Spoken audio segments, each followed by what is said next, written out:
Hello welcome ටු බියොන්ඩ් සිනමා LK. අද ඔයාලට අරගෙන ඇවිල්ලා තියෙන්නේ 2026 අවුරුද්දේ උණු රිලීස් වෙච්ච හොරර් ෆිල්ම් එකක්. ඒ වගේම චිල් එකේ හොරර් ෆිල්ම් එකක් බලන්න කැමති කට්ටියට මේක ෆට්ටම ෆිල්ම් එකක් වෙයි. ෆිල්ම් එකට යන්න කලින් ඔයාලට මේ ෆිල්ම් එක ගැන පොඩි අවබෝධයක් ගන්නත් එක්ක මම පොඩ්ඩක් දල වශයෙන් මේ ෆිල්ම් එක ගැන කියන්නම්. ක්‍රිසැන්තම් කියන ගෑන් ළමයාට එයාගේ ලොකර් එකේ තිබිලා මායා ශිෂ්ටාචාරයට අයිති විසිල් එකක් වගේ උපකරණයක් හම්බ වෙනවා. විසිල් එකක් කිව්වට මේක එසේ මෙසේ උපකරණයක් නෙමෙයි. ඒ කාලේ මායාවරු මලවුන් ගෙන්නන නිර්මාණය කරපු අద్භූත භාණ්ඩයක්. ඉතින් මේ විසිල් එක කවුරු හරි කෙනෙක් පිඹලා ඒකේ සද්ද කාට හරි ඇහුණා කියන්නේ යාට ඉතින් ෂුවර් ඇන්ඩ් ෂොට් බඩුම තමයි. ඉතින් මේ විසිල් එක පිඹපු යාළුවෝ සෙට් එකට අත් වෙන භයානක කිරණම ගැන තමයි මේ ෆිල්ම් එක පුරාවට තියෙන්නේ. මේ ෆිල්ම් එකේ කාස්ට් එක පැත්තට හැරුණොත් හොඳ කාස්ට් එකක් අපිට බලා ගන්න පුළුවන්. මේ ෆිල්ම් එකේ මේන් කැරක්ටර් එක එහෙමත් නැත්නම් ක්‍රිස්ගේ චරිතය රඟපාන්නේ කොල්ලොන්ගේ ක්‍රෂ් එකක් වෙච්ච ඩැෆනි කීන් එහෙමත් නැත්නම් මාවල් සිනමැටික් යුනිවර්ස් එකේ X-23. ඒ වගේම ගේම් ඔෆ් ට්‍රෝන්ස් එකේ කැට්ලින් ස්ටාර්ක් විදියට රඟපාපු මිෂෙල් ෆෙයාලිවත් අපිට බලා ගන්න පුළුවන් මේ ෆිල්ම් එක ඇතුලේ. ෆයිනල් ඩෙස්ටිනේෂන් ටෙරිෆයර් වගේ ෆිල්ම් වලට කැමති කට්ටියට අනිවාර්යයෙන්ම මේ ෆිල්ම් එක සෙට් වෙනවා. හරි වැඩි කතා ඕනේ නැහැ. එහෙනම් අපි යමු ෆිල්ම් එක එන්ජොයි කරන්න.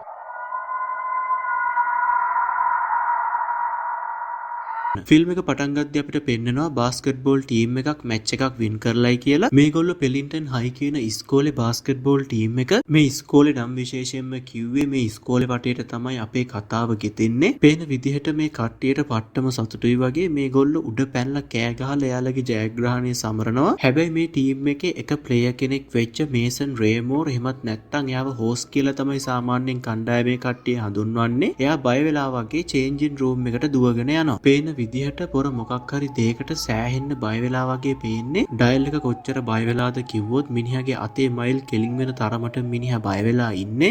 මිනිහට එයාගේ නම කියලා කතා කරන එක කටහඬවලුත් ඇහෙන්න පටන් ගන්නවා. මිනිහා ඉක්මනටම එයාගේ ලොකර් එක ඇරලා බඩු මූට්ටු අවුස්සන්න පටන් ගන්නවා. පේන විදිහට එයා මොකක් හරි දෙයක් හොයනවා වගේ ලොකර් එක අවුස්සපු මේසන් දකින්නවා එයාගේ ලොකර් එක ඇතුලේ තියනවා කියලා මංජුසාවක් වගේ දෙයක්. ඒ මංජුසාව කළු පාටයි ඒ වගේම හෙනම ඇන්ටික් පෙනුමක් තමයි මේකට තියෙන්නේ.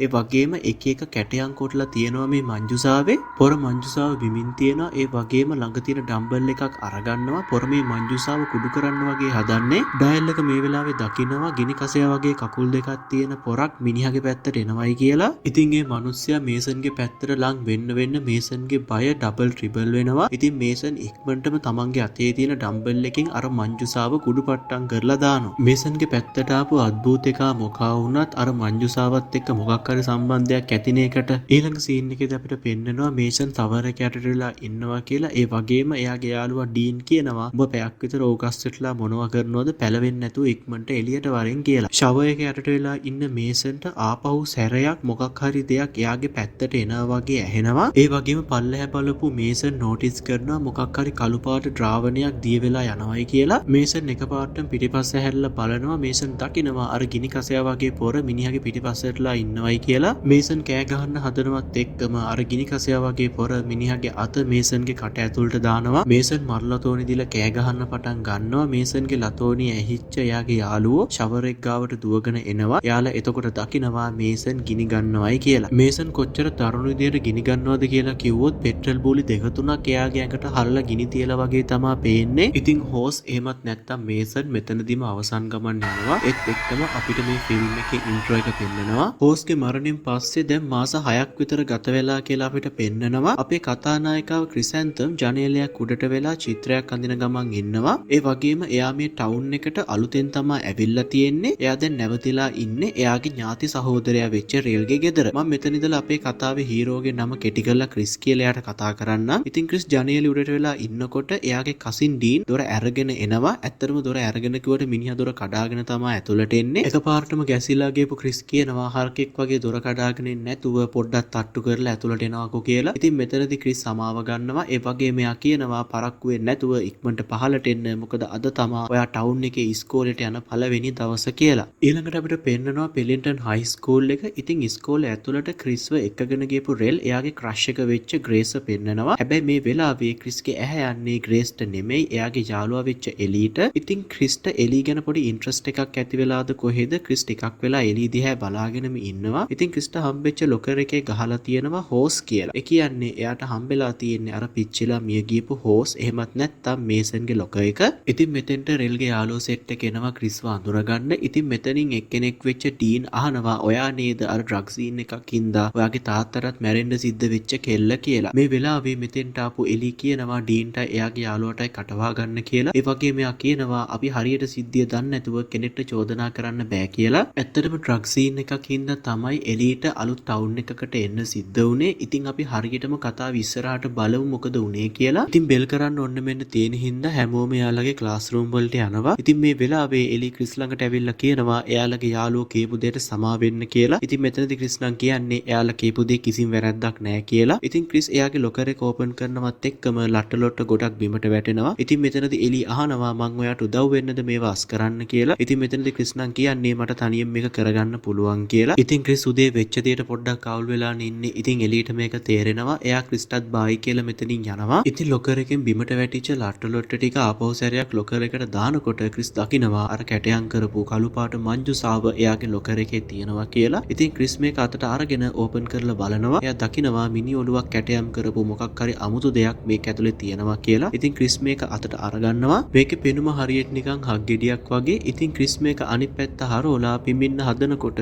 ඉස්කෝලේ බෙල් එක ගහනවා. ඉතින් අර හක් ගෙඩිය වගේ උපකරණේ ක්‍රිස්ට පිඹින්න හම්බෙන්නේ නැහැ. ඊළඟ සීන් එකේදී අපිට පෙන්නනවා ක්‍රිස් ලර්නින් සෙෂන් එකකට ජොයින් වෙනවායි කියලා. ඇත්තටම මේ පීරියඩ් එකේ උගන්වන්නේ එක එක ශිෂ්ටාචාර අනම්මනම් ගැන. ඉතින් මේ සබ්ජෙක්ට් එක උගන්වන්නේ මිස්ටර් ක්‍රේවන් කියලා කෙනෙක්. එයා ක්ලාස් රූම් එකට අලුතෙන් ජොයින් වෙච්ච ක්‍රිස්ව හලෝ ක්‍රිසැන්තම් කියලා පිළිගන්නවා. ඉතින් මේ නම ටිකක් අමුතු ටයිප් එකේ නමක්නේ. ඉතින් කට්ටියම hina වෙනවා ඒ නමට. ඉතින් ක්‍රිස් එයාගේ බෑග් එක බිමින් තියනවත් එක්කම එයාගේ බෑග් එකේ තිබිලා අර මංජුසාව එළියට යනවා. ඒත් එක්කම ඒ මංජුසාව ඇතුලේ තිබ්බ අර හග්ගෙඩිය වගේ උපකරණය මේසෙ උඩට වැටෙනවා. ඉතින් ඩීන් දන්නවනේ ක්‍රිස් කියලා කියන්නේ ජංකි කෙනෙක් එහෙමත් නැත්නම් මත්ද්‍රව්‍ය පාවිච්චි කරන කෙනෙක් කියලා. ඉතින් ඩීන් හිතන්නේ ක්‍රිස් අතේ තියෙන්නේ ඩ්‍රග් යූස් කරන්න පාවිච්චි කරන පයිප් එකක් කියලා. ඉතින් මෙයා මේ ගැන මිස්ටර් ක්‍රේවන්ට කියනවා. ඉතින් මිස්ටර් ක්‍රේවන් ක්‍රිස්ට කියනවා ඔයාගේ අතේ තියෙන උපකරණය මට ගෙනල්ලා පෙන්නන්න කියලා. ඉතින් ක්‍රිස් අතේ තියෙන උපකරණය මිස්ටර් ක්‍රේවන්ට ගේන ගමන් ක්‍රිස් නම් කියන්නේ මේක මට ලොකර් එකේ තිබිලා හම්බෙච්ච එකක් මිසක් මං ගෙදරින් අරන් ආපු එකක් නෙමෙයි කියලා. ඉතින් මිස්ටර් ක්‍රේවන් මේ උපකරණය පරීක්ෂා කරන්න පටන් ගන්නවා. ඉතින් මේ වෙලාවේ මෙතෙන්ට ෂේප් එකේ ආපු රෙලුත් අහනවා මිස්ටර් ක්‍රේවන් මොකද්ද ඒ උපකරණය කියලා. ඉතින් මිස්ටර් ක්‍රේවන් නම් කියන්නේ මේකේ පෙනුම හරියට නිකන් සංගීත භාණ්ඩයක් වගේ කියලා. ඒ වගේ මෙයා කියනවා මේක විසිල් එකක් කියලා. ඒ වගේ මෙයා කියනවා මේක ඇස්ටික් ශිෂ්ටාචාරයට හරි මායා ශිෂ්ටාචාරයට හරි අයිති උපකරණයක් කියලා. ඒ වගේම එයා අත්කාචකින් පරීක්ෂා කරලා බලනවා මේකේ මොනවා හරි දෙයක් ලියලා තියනවාද කියලා. ඉතින් ඒ උපකරණේ ලියලා තියෙනවා කාබා පික්සාන් කියලා. ඉතින් ග්‍රේස් එයාගේ ලැබ් එකෙන් මේ වචනේ තේරුම මොකක්ද කියලා බලනවා. ඇත්තට මේකේ තේරුම තමයි සමන් ද ඩෙඩ් කියලා කියන්නේ. ඒ කියන්නේ මරණය කැඳවනවා කියන සිංහල තේරුම. ඉතින් ක්‍රිස් ආපහු සැරයක් මේක ඉල්ලනවා යාට ගෙදර ගෙනියන්න. හැබැයි මිස්ටර් ක්‍රේවන් නම් කියන්නේ මේක ලොකු ඓතිහාසික වටිනාකමක් තියෙන උපකරණයක් වෙන්න පුළුවන්. ඒ වගේම මේක ඔයාට අයිති එකකුත් නෙමෙයිනේ. ඉතින් ඒ නිසා මේක ඉස්කෝලේ තියලා යන එක තමයි හොඳ කියලා. ඉතින් ඊට පස්සේ මිස්ටර් ක්‍රේවන් මේ ක්ලාස් එක එන් කරනවා. ඒ වගේම එයා කට්ටියටම කියනවා ඔයාලා ගෙදර ගිහිල්ලා පිටු 6ක රචනාවක් ලියාගෙන එන්න කියලා. ඉතින් ඉස්කෝලේ එන් කරාට පස්සේ ග්‍රේස් එළියේදී යාගේ යාළුවෝ සෙට් එකට කියනවා අද රෑ 7ට අර රචනාව ලියන්න කට්ටියම අපේ ගෙදර සෙට් එමු කියලා. ඊළඟ සීන් එකේදී අපිට පෙන්නනවා මිස්ටර් ක්‍රේවන් අර වගේ ඇන්ටික් භාණ්ඩ වලට තියෙන ඉල්ලුම මොන වගේද කියලා වෙබ් එකේ සර්ච් කරනවා කියලා. ඉතින් මේ වගේ ඇන්ටික් අයිටම් ඩොලර් 30000 40000ට තමයි සයිට් වල විකිනෙන්නේ. ඉතින් ඔයාලට තේරෙනවනේ මිස්ටර් ක්‍රේවන් මේ භාණ්ඩේ ක්‍රිස්ට ගෙදර ගෙනියන්න දෙන්නේ නැතුව තියාගත්තේ ඓතිහාසික දේවල් වලට තියෙන ආදරේ හින්දාවත් ඉස්කෝලේ ප්‍රදර්ශනයට තියන්නවත් නෙමෙයි කියලා. ඇත්තට මිනිහට ඕනේ මේක විකුණලා සල්ලි ගන්න. ඉතින් මේක විකුණන්න හොඳ තත්ත්වයේ තියනවාද කියලා බලන්න මිස්ටර් ක්‍රේවන් මේක එකපාරටම කටේ තියලා පිඹිනවා. ඉතින් මේ වෙලාවේ ළඟ තියෙන දොරේ තියෙන ජනේලයක් ඉරිතල්ල යනවා. ඉතින් හිතා ගන්නකො මේ අතේ තියෙන භාණ්ඩේ කොච්චර පවර්ෆුල්ද කියලා. ඉතින් මිස්ටර් ක්‍රේවන් මේක දකින්නේ නැත්තටම. ඉතින් මේ අතර වාරේ ක්‍රිසි රෙලුයි ගෙදර යන්න හදද්දී ක්‍රිස්ට අමතක වෙලා මොකක් හරි දෙයක් ඉස්කෝලේ ඇතුලේ දාලා ඇවිල්ලා. ඉතින් රෙල් ඒක අරගෙන එන්න ආපහු සැරයක් ඉස්කෝලේ පැත්තට දුවනවා ක්‍රිස්ව කාර් එක ළඟ තියලා. රෙල් ක්ලාස් රූම් එකට යනකොට ක්ලාස් රූම් එකේ කවුරුත්ම නැහැ. ඉතින් එයා ක්ලාස් රූම් එකේ අමතක කරලා ගියපු කොමික් පොත අතට අරගන්නවා. ඒ වගේම එයා දකිනවා මිස්ටර් ක්‍රේවන්ගේ ලැප් එක ඔන් එකේ තියෙනවා කියලා. ඒ වගේම එයා දකිනවා අර විසිල් එක දාලා තියෙන මංජුසාවත් ටේබල් එක උඩ තියෙනවා කියලා. ඉතින් ලැප් එකට ඔලුව දාපු රෙල් දකිනවා කොච්චර ගානකට මේ වගේ අයිටම් සෙල් වෙනවද කියලා. ඉතින් රෙල්ටත් තේරෙනවා මොකටද ඇත්තට මිස්ටර් ක්‍රේවන් මේක තියාගත්තේ කියලා. ඉතින් අර මංජුසාව ෂේප් එකේ අරපු රෙල් ඒකෙන් අර විසිල් එක අරගන්නවා. ඉතින් මේ අතර වාරේ තනියම කාර් එක ළඟට වෙලා ඉන්න ක්‍රිස් ළඟට ආපු කෙනෙක් ක්‍රිස්ට කතා කරනවා. ඒ වගේම එයා අහනවා ක්‍රිස්ගෙන් ඔයා අලුතෙන් නේද ටවුන් එකට ආවේ කියලා. ඒ වගේම එයා තමන්ව හඳුන්වා දෙනවා එයාගේ නම නෝවා කියලා. ඒ වගේම එයා කියනවා මම තමයි අර එහා පැත්තේ පල්ලියේ තරුණ පාස්ටර් කියලා. ඩයල් එක සිගරට් එකක් පත්තු කරන් ඩ්‍රග්ස් වගේක් ක්‍රිස්ට පෙන්නලා අහනවා ආතල් එකක් දාන්න කැමතිද කියලා. ඉතින් මේ වෙලාවේ මෙතෙන්ට රෙල් එනවා. එයා නෝවගේ කරින් අල්ලන ගමන් කියන්නේ මේ කෙල්ලට පාඩුවේ ඉන්න දීපන් කියලා. හැබැයි නෝවා මේ වෙලාවේ රෙල්ව අනිත් පැත්ත හරවලා රෙල්ගේ මූණ කාර් එකේ හප්පනවා. ඒ වගේම පිහියක් රෙල්ගේ පැත්තට දික් කරලා කියනවා දෙයියෝ ගාව හැමෝටම ජොබ් එකක්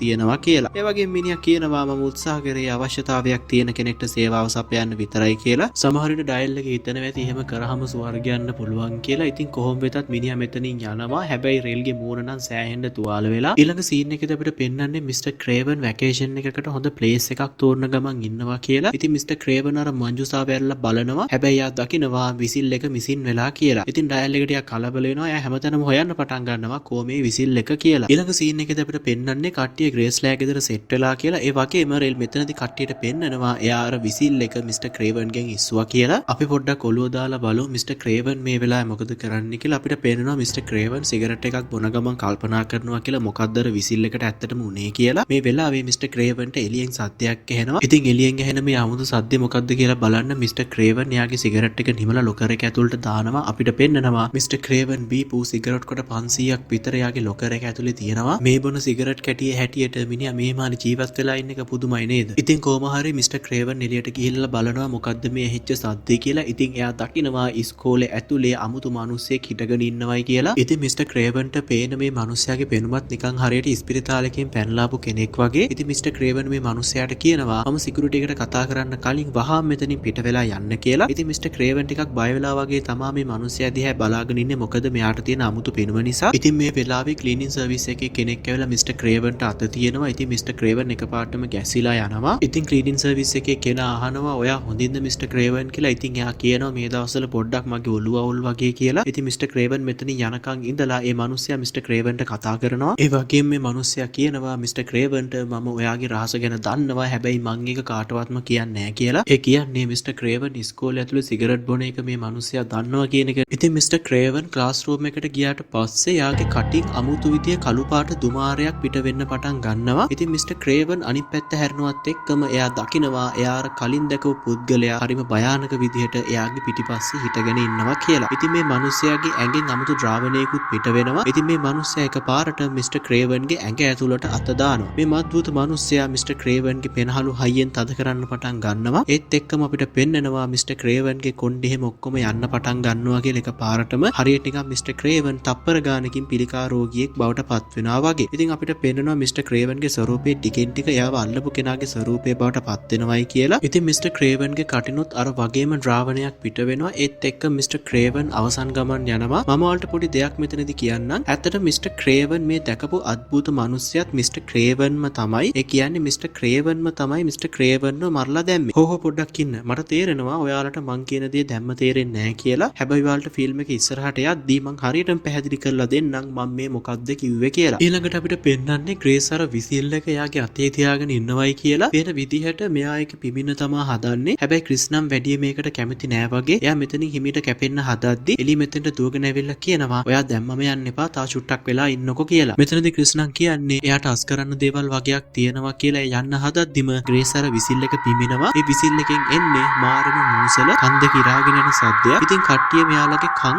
අත්වලින් වහගන්නවා. ඉතින් කට්ටියට මෙතනදී තේරෙනවා මොකක් හරි අමුතු දෙයක් සිද්ධ වුණා කියලා. ඉතින් ක්‍රිස් තවත් මෙතෙන්ට වෙලා ඉන්නේ නැතුව එයා මෙතනින් එළියට යනවා. ඉතින් ක්‍රිස් ගාවට දුවගෙන ආපු එළිය කියනවා අනිද්දාට තියෙන පෙලින්ටන් හාවෙස්ට් ෆෙස්ටිවල් එකට අනිවාර්යයෙන්ම ක්‍රිස්ට එන්න කියලා. ඉතින් මේ වෙලාවේ මෙතෙන්ට රෙල් දුවගෙන එනවා. එයා එන්නේ එළියගේ දියවැඩියාව බෙහෙත් පෙති ටික උස්සගෙන එළිය මේ ටික පූල් එක ගාව දාලා ඇවිල්ලාද කොහෙද? ඉතින් එළිය මෙතනින් ගියාට පස්සේ ක්‍රිස් රෙල්ගෙන් අහනවා එළිය ඇත්තටම ස්ට්‍රේට් කෙනෙක්ද කියලා. ඉතින් ඇත්තටම රෙල් කියනවා මම නම් හරියටම දන්නේ නැහැ. හැබැයි අපිට ඉස්සරහට දැනගන්න හම්බෙයි කියලා. පේන විදිහට ක්‍රිස්ට එළිය ගැන පොඩි ක්‍රෂ් එකක් ඇති වෙලා වගේ අපි බලමු කතාව ඉස්සරහට මොකද වෙන්නේ කියලා. ඊළඟ සීන් එකේදී අපිට පෙන්වන්නේ ඉස්කෝලේ ඉමර්ජන්සි මීටින් එකක් කෝල් කරලා කියලා. ඉතින් මිස්ටර් ක්‍රේවන්ගේ හදිසි මරණයත් එක්ක තමයි මේ මීටින් එක කෝල් කරලා තියෙන්නේ. ඉතින් ක්‍රිසියු රේලුයි ඇවිල්ලා ඉඳ ගන්න ගමන් අහනවා මොකද්ද වෙලා තියෙන්නේ කියලා. ඉතින් මෙතනදී එයාලට දැනගන්න ලැබෙනවා මිස්ටර් ක්‍රේවන්ගේ මරණය ගැන. ඉතින් මෙතනදී එලි කියන්නේ මිස්ටර් ක්‍රේවන් ඉඳලා තියෙන්නේ පෙනහළු පිළිකාවල 4th ස්ටේජ් එකේ කියලා. ඒ වගේම මෙතනදී එලි කියන්නේ එයාව චෙක් කරපු ડોක්ටර් නම් කිව්වා කියලා. ඇත්තටම එයා ඊයේ ඔයාලට උගන්වපු එකත් හරිම පුදුමයි කියලා. ඉතින් ඇත්තටම ලං කැන්සර් වල 4th ස්ටේජ් එක කියලා කියන්නේ ජීවත් වෙලා හිටියත් මැරුණා වගේනේ. ඉතින් අපි දන්නවා මිස්ටර් ක්‍රේවන් සෑහෙන සිගරට් බීපු කෙනෙක් කියලා. ඉතින් මේ විදිහට සිගරට් බිව්වහම කොහොමත් මැරෙන්නේ පිළිකාවකින් කියන කෙච්චර පුදුමයක් නෙමෙයිනේ. ඉතින් මෙතනදී වර්ධවා වටහා ගන්න එපා සිගරට් බොන හැමෝම පිළිකාවකින් මැරෙනවා කියලා. මම මෙතනදී අදහස් කරේ පිළිකාවක් හැදෙන්න chance එකක් තියෙනවා කියන එක. ඉතින් ඔයාලා ෆිල්ම් එකේ දැක්කනේ මිස්ටර් ක්‍රේවන් කොහොමද මැරුණේ කියලා. ඉතින් හැබැයි පෝස්ට්මෝර්ටම් රිපෝට් එකේ තියෙන විදිහට එයා මැරිලා තියෙන්නේ පිළිකාවකින්. ඉතින් ඇත්තට මේක කොහොමද උනේ කියලා ඔයාලටත් ප්‍රශ්නයක් ඇති. බය වෙන්න එපා.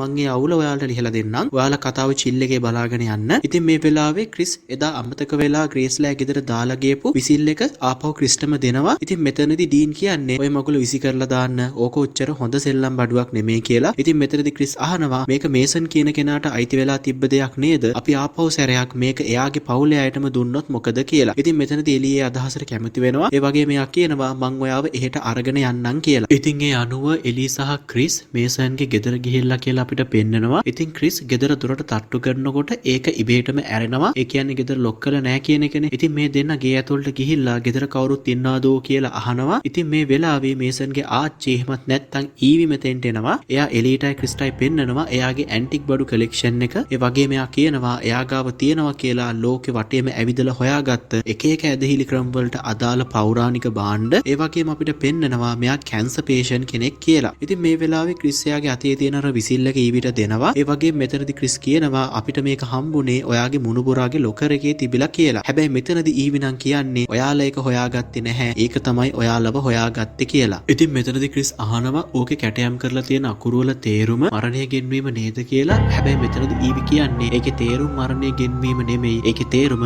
ඔයාගේ මරණය ගෙන්වීම කියලා. ඉතින් මෙතනදී ඊවි මැඩම් මේ විසිල් එක සම්බන්ධ අඳුරු රහසක් එලි කරනවා. ඉතින් මම මේක පොඩ්ඩක් ඔයාලට සමරයිස් කරලා කියන්නම්. අපි හැමෝම දන්න දෙයක්නේ අපි ඉපදුනහම මැරෙනවා කියන එක. ඉතින් මේ වීඩියෝ එක බලන ඔයා මේ කතා කරන මම කවදා හරි දවසක මැරෙනවා. ඔයා අවුරුදු 90 දී මැරෙන්න නියමිත වෙලා තියෙනවා නම් අනිවාර්යයෙන්ම ඔයා අවුරුදු 90 දී තමයි මැරෙන්නේ. ඒ වගේම ඔයා ඊට කලින් මැරෙන්න නියමිත වෙලා තියෙනවා නම් ඔයා මැරෙන්නේ ඒ මැරෙන්න නියමිත වෙලා තියෙන වෙලාවට. සමහර විට ඔයා වයසට ගිහිල්ලා මැරෙන්න පුළුවන්. සමහරලාට හදිසි අනතුරකින් මැරෙන්න පුළුවන්. ඉතින් මොනියම් හෝ ආකාරයකින් මරණය කියන එක අපි හැමෝටම පොදු කාරණාවක්. හැබැයි වැඩේ කියන්නේ ඔයාට මේ විසිල් එකේ සද්ද ඇහුනහම ඔයාට නියමිත වෙලා තියෙන මරණය කලින්ම ඔයාව හොයාගෙන එනවා. ඉතින් නිකමට හිතන්න ඔයා මැරෙන්න නියමිත වෙලා තිබුණේ කැන්සර් එකක් හැදිලා කියලා. ඉතින් ඔයාට මේ විසිල් එකේ සද්ද ඇහුනහම ඔයා කලින්ම කැන්සර් එකක් හැදිච්ච කෙනෙක් විදියට තමයි මැරෙන්නේ. ඉතින් ඊවි කියන කතාව ඇත්තනම් මිස්ටර් ක්‍රේවන් කවදා හරි දවසක මැරෙන්න තිබ්බේ කැන්සර් එකක් හැදිලා. හැබැයි එයාට මේ විසිල් එකේ සද්ද ඇහිච්ච නිසා එයාගේ මරණය එයාව කලින්ම හොයාගෙන ඇවිල්ලා මරලා දැම්මා. ඉතින් මේසන් ගැන ගත්තොත් එහෙම එයා කවදා හරි මැරෙන්න නියමිත වෙලා තිබ්බේ පිච්චිලා. ඉතින් හැබැයි එයාට මේ විසිල් එකේ සද්ද ඇහිච්ච නිසා එයාගේ මරණයත් එයාව කලින්ම හොයාගෙන ආවා. ඉතින් ෆිල්ම් එකේ හැටියට ගත්තොත් එහෙම ඊවි කියන කතාව ඇත්තනේ. ඉතින් ඒ අනුව ගත්තාම ක්‍රිස් සහ එලි ඇතුළු එයාගේ යාළුවෝ සෙට් එකටත් අත් වෙන්නේ මෙන්න මේ භයානකම ඉරණම තමයි. ඉතින් අපි මේ ෆිල්ම් එක ඇතුලේ කතා කරන මරණය ගෙනන විසිල් එක ඇත්තටම ඇස්ටෙක් ශිෂ්ටාචාරයේ මරණය ගෙන්නන පාවිච්චි කරපු භයානක උපකරණයක්. ඉතින් ඔයාලා ඉන්ටර්නෙට් එකේ සර්ච් කරලා බැලුවොත් ඇස්ටෙක් ඩෙත් විසිල් කියලා ඔයාලට ඉන් ඩීටේල් තොරතුරු දැනගන්න පුළුවන් මේ විසිල් එක ගැන.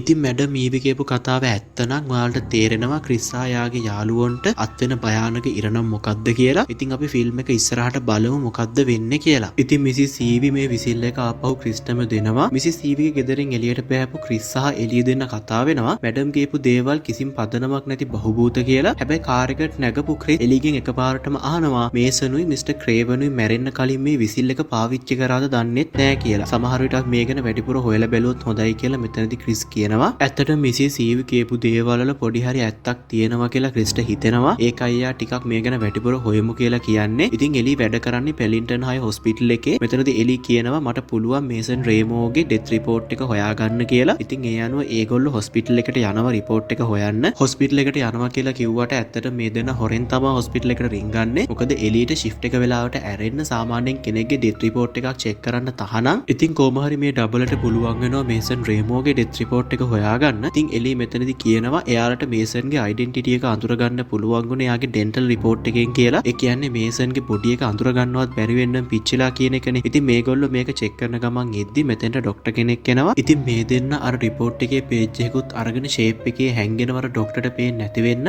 ඉතින් මෙතනදී වැදගත් දෙයක් ක්‍රිස් හොයාගෙන එයා එලියගෙන් අහනවා මේසන් මැරෙද්දි එයාගේ වයස කීයද කියලා. ඉතින් මෙතනදී එලිය කියනවා එයාට වයස අවුරුදු 17යි කියලා. හැබැයි ටෙලි කියනවා මේ රිපෝට් එකට අනුව මැරිච්ච කෙනාගේ බෝන් ස්ට්‍රක්චර් එක එහෙමත් නැත්නම් අස්ථි සැකැස්මට අනුව මැරලා තියෙන්නේ අවුරුදු 40 ගණන් වල කෙනෙක් කියලා. ඉතින් මේසන් මැරෙද්දී ආර ලොකු වයසක් නැහැ කියලා අපි දන්න දෙයක්නේ. ඉතින් මෙතනදී ඔයාලට තේරෙනවා නේද මිසිස් ඊවි කියපු දේ හරියටම හරි කියලා. ඒ කියන්නේ මේසන් මැරෙන්න නියමිත වෙලා තිබ්බේ අවුරුදු 40 දී ගෑස් ලීක් එකකින් පිච්චිලා. හැබැයි එයාට අර විසිල් සද්දය හිච්ච නිසා එයාගේ මරණය එයාව කලින්ම හොයාගත්තා. ඉතින් ඒක මේ දෙන්නටත් තේරෙනවා. ඒ දෙන්න කියනවා අපි පොඩ්ඩක්වත් පරක්කු වෙන්නේ නැතුව අපේ යාළුවන්ටත් මේ ගැන දැනුම් දෙන්න ඕනේ කියලා. ඉතින් හැංගිලා හිටු මේ දෙන්න ෂේප් එකේ අර ડોක්ටර්ට මාට්ටු වෙන්නේ නැතුව මෙතනින් මාරු වෙලා යනවා.